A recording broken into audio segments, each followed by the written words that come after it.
যুদ্ধ করে রক্ত দিয়ে দেশ পেয়েছি, দেশে দেশে দেশ বাঁচাতে রক্ত দিতে রাজি। চাঁদা বাণিজ্য চলছে, যেদিন দেশ স্বাধীন হয়েছে তারপর তিনি আবার অন্য দল চাঁদা গ্রহণ করতেছেন। কিন্তু আমরা দেশটাকে আসলে যে উদ্দেশ্যে রক্ত দিয়ে ছাত্ররা স্বাধীন করেছে, সেই স্বাধীনতা আমরা আসলে মূল করতে পারিনি এখন পর্যন্ত। যে স্পিরিট বা যে আকাঙ্ক্ষা নিয়ে আমাদের দেশটা আসলে গণঅভ্যুত্থান হয়েছিল, তখন এখন যদি সেই তুলনা হিসাব করা হয় তাহলে আমরা দেখা যায় সেরকম কিছুই পাই না। আমার আব্বু এখানে জড়িত, জুলাই আন্দোলনে আমার আব্বু জড়িত, উনিও অসুস্থ হয়েছিলেন, আঘাত পেয়েছিলেন। আর যে স্বাধীন দেশটা 1 বছর আমরা যার জন্য অপেক্ষা করেছি দিনটার জন্য, সেটাই আজকে এসে গিয়েছে। স্টার্ট হয়েছে ঢাকা ইউনিভার্সিটি থেকে। আমরা দেখেছি ঢাকা ইউনিভার্সিটি যখনই রাজনীতিতে নেমেছে বা মাঠে নেমেছে, তখনই আমাদের দেশের ইতিহাস চেঞ্জ হয়েছে। সো আমার কাছে মনে হয় এটা জাস্ট ছাত্র না, বাট ইনফ্যাক্ট আমাদের দেশের সব জনগণ অ্যান্ড সবার স্বতঃস্ফূর্ত অংশগ্রহণের কারণে বেসিক্যালি আন্দোলন বা যে সফলতা আমরা পেয়েছি এটা সম্ভব হয়েছে।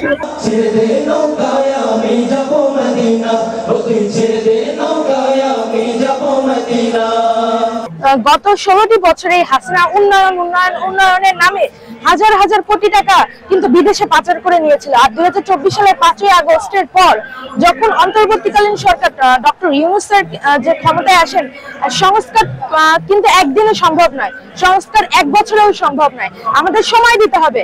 আমরা দেশকে স্বাধীন করেছি, একটা কথা আছে যে স্বাধীনতার চেয়ে স্বাধীনতা রক্ষা করা খুব কঠিন। বিএনপির যে প্রধানমন্ত্রী দেশনেত্রী এবং খালেদা জিয়া, তার মুক্তি হতে দেখেছি, আমি দেখেছি তারেক রহমানের সকল মামলা থেকে মুক্তি হতে দেখেছি, আমি দেখেছি জামাত ইসলামের অ্যাসিস্ট্যান্ট সেক্রেটারি জেনারেল এটিএম আজহার সাহেবের মুক্তি হতে দেখেছি, আমি দেখেছি 10 টাকা অস্ত্র মামলা বাবরের মুক্তি হতে দেখেছি। এইটা আমি মনে করি যে আমাদের সফলতার প্রথম ধাপ, এবং আরো মনে করি যে স্বাধীনভাবে আজকে কথা বলতে হচ্ছে, এটা আমাদের প্রথম ধাপ। তবে আমি মনে করব, আমি সকল দলকে উদাত্ত আহ্বান জানাবো যাতে এই সরকারকে আর কিছু সময় অন্তর্পক্ষে দিয়ে হলেও আমাদের বিচার এবং সংস্কার অতি দ্রুত যাতে করে, তারপরে আমরা নির্বাচনের আশা করি।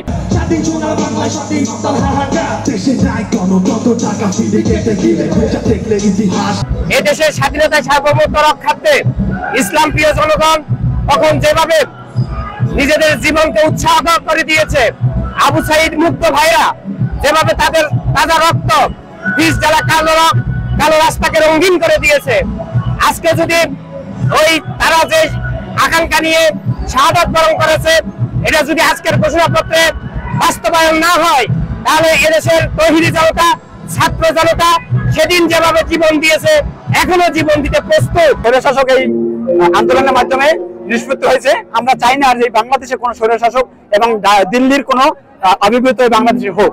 আমাদের বাংলাদেশ আমাদের নিয়ন্ত্রণে থাকবে, যে সরকারে আসুক না কেন, যেন এই বৈষম্য যেন এই বাংলাদেশ আর না হয়। জুলাই আন্দোলনে যারা আহত নিহত হয়েছে, এই পর্যন্ত দীর্ঘ 1 বছর অতিবাহিত হয়েছে। আপনারা জানেন, ছাত্র জনতার মতামত অনুযায়ী এখন পর্যন্ত তাদের কোনো আশা পূরণ হয়নি।